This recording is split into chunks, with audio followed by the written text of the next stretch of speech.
ايوه والله ده الشغل، والله جاك يزيدك يا الفاتح خرجي زي ليه وانا انك زي ليه يا اخي. لا لا لا، تعال اديكم خبر اللي هزت اركان الميليشيات وهزانا هنا ذاته. الناطق الرسمي الفاتح القرشي ناطق الجنجويد، ايوه من لسان كناطق للجنجويد، ايوه مكلبش في زنزانه التحقيق. شنو الحاصل في خلف الكواليس؟ لا اصبر، صلاتك على النبي، ندي للنبي صلاه وشيرك ولايكك واعمل ادوات الشير والدنيا، وخليني الليله اترشق لك البلد. الأخبار المتداولة من داخل الجنجويد بتقول إنه تم إيقاف الفاتح قرشي وكلبشوه بيحققوا معه بالتهمة وهي الأكبر. قال اتواصل مع الاستخبارات العسكرية سريا ومع الجيش السوداني وقالوا بقى فلولي.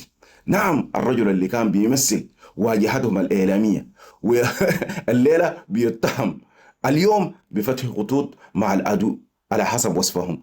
ثلاثة فلولي حسب السمرايات من داخل الجنجويد وسمرايات حقتنا بيقولوا لنا ده ما مجرد حادثة، ده مؤشر لشرق كبير. هل هي محاولة من فاتح لخفز من السفينة قبل غرقها وهو غرقان أصلا دار يقوم يطلع وفلول يساعده، ولا هي تصفية حسابات داخلية ومسرحية تعليق الفشل على شماعة القيانة؟ لأنه الفاتح قريشي أيوة عنده مشاكل مع ماهرية كتار، ما عايزين من المرحلة دي وهو عامل له جيش وعامل قوات خاصة. تساؤلات مثيرة حتى في أقولكم.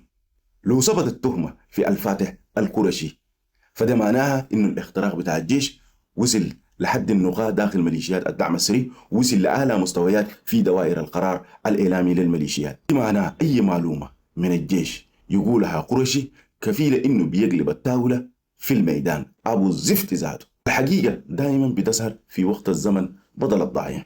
انتوا رأيكم شنو؟ هل هي خيانة فعلا ولا بداية انهيار وأي زول بألق فشله في الثاني؟ تابعوا الصفحة عشان يجيكم مزيد من الأخبار. تحياتي لكم.